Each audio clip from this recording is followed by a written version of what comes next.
আসসালামু আলাইকুম রহমতুল্লাহ। আপনারা দেখতে পাচ্ছেন যে এখানেই থাকেন। এই হচ্ছে তাদের জায়গা জমি, গ্রাম মানে বাংলাদেশে কোনো জায়গা জমি নেই এবং তাদের বাসস্থানও নেই, আমি যতটুকু জানতে পেরেছি। এবং আজকে ঈদের দিন, তাদের ঈদ কেমন কাটতেছে এবং তাদের কি চাওয়া আমরা একটু কথা বলবো। আসসালামু আলাইকুম। ওয়ালাইকুম সালাম।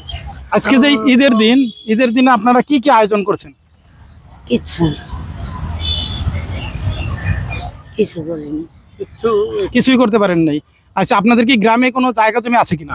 না, তাহলে এইখানেই কি আপনারা থাকেন? 30 বছরের জায়গা। এই যে এইখানেই 30 বছর, সরকার কি কোনো ব্যবস্থাও নেয়নি? মিছিল মিটিং এ ডাকে, আমগো ডাইকে দেখায় নেতা, কিন্তু আমগো লইয়া কেউ কিছু করে না। আমগো যদি কিছু একটা দেয় কইে না গো, দয়া লাগলে যে একটা প্রতিবন্ধী বাচ্চা নিয়ে অনেক কষ্ট করেন, যে আর একটা ঠিকানা দেন, এ যাইবো গা এই জায়গার থেকে। এই জায়গায় থাকবার চায় না এই বাচ্চা নিয়ে। আমার একটু জায়গা থাকলে আমি যাইতাম না বাচ্চা নিয়ে অন্য জায়গায়, সেই জায়গায় 2 মুঠ খাইতে পারবো বাচ্চাটা নিয়ে। আজকে ঈদের দিনেও কোনো আয়োজন নেই? কি এর আয়োজন? রান্ধি নেই, পারি নাই, কি এর আয়োজন? এখানে যতগুলো ঘর দেখছে, আপনাদের কি ঘর এটাই? এক বেলা খাইলে আর এক বেলা খাইতে পারি না, কাপড় চোপড় ভালো করে কিনতে পারি না। বছর একটা দিন কাপড় চোপড় কিনে আমার বাচ্চাটা প্রতিবন্ধী বাচ্চা লই তো অনেক কষ্ট করতেছে অনেক বছর ধরে। কেউ তোমার দয়া নাই যে কেউ কইব যে এই প্রতিবন্ধী বাচ্চাটারে একটু দয়া দেই উপরে, এরকমের দয়ালি নাই কেউ। এত বছর ধরে থাকতেছি, এত বছর ধরে দেখতেছি, এমন দয়ালি কেউ নাই। আচ্ছা, আপনি কি সহযোগিতা কামনা করতেছেন যে এই সহযোগিতাটা পেলে আপনি এখান থেকে চলে যাবেন একেবারে? আমি একেবারে চলে যাবো। আমি একটা ছোট ঘর পাইলাম এখান থেকে যাবো একবারে। মানে থাকার ব্যবস্থা হলে এখান থেকে গ্রামে চলে যাবেন? গ্রামে একটু যে কোনো ভাবে আমগো এলাকার ভিতরে নদী নালা ভাঙ্গা লয়ে গেছে সব। কোন এলাকা? এই বরিশাল। আমরা ছোট থেকে আমার মা বাবা লয়ে আইছে এই জায়গায় থাকতেছি। এখন মা বাবা তো মরে গেছে গা, এখন এই জায়গায় থাকতেছি। মা বাবা মরছে কোথায়? মা বাপ মরছে এই জায়গায় মরছে একজন, আর একজন মরছে কেরানীগঞ্জ, ওদিকে এইখানে থেকেই মরছে অনেক।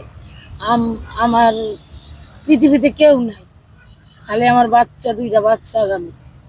30 বছর ধরে এখানেই থাকতেছে, তাদের সহায় সম্বল এইটুকু। আপনারা যারা দেখতে পাচ্ছেন, যাদের হৃদয়ে একটু ভালোবাসা এবং মানবতা আছে, তারা অবশ্যই আশা করি যে ওনাদেরকে একটু সহযোগিতার হাত বাড়িয়ে দিবেন।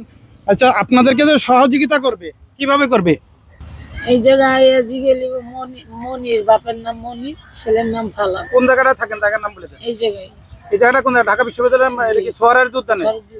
মনির, ছেলের নাম ফালান, প্রতিবন্ধী ছেলের নাম ফালাল। আপনারা যারা সহযোগিতা করতে চান তাহলে অবশ্যই তারা এখানে চলে আসবেন। আপনারা দেখতে পাচ্ছেন যে আজকে ঈদের দিনে কোনো তাদের বাসায় কোনো রিজিকের ব্যবস্থা করা হয়নি। আশা করি আল্লাহ তাদের ব্যবস্থা করবেন।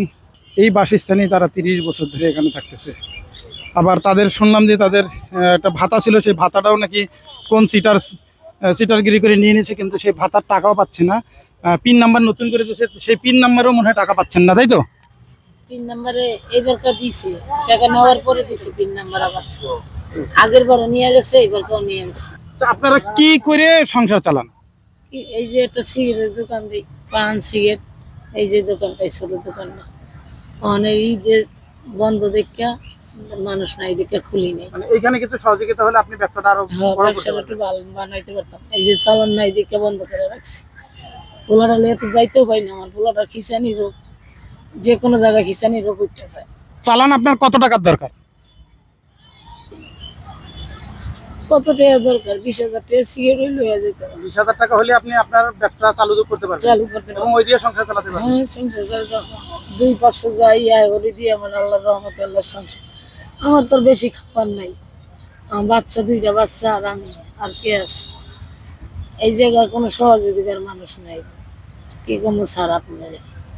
দর্শক, আপনারা দেখতেছেন যারা হৃদয়বান মানুষ আছেন, আমি আশা করি তাদের ভিতরে কেউ না কেউ হয়তো বা 20,000 টাকা দিবেন, এবং আমাদের এই অসহায় আপুটি অবশ্যই তার ব্যবসা বড় করবে এবং সেই ব্যবসা দিয়ে তার সংসার পরিচালনা করবে এবং তার থাকার আবাসন তৈরি করবে আশা করতেছি।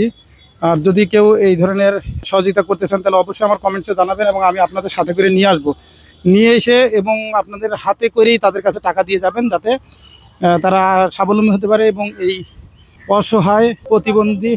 জি, আর কিছু বলতে চাচ্ছেন?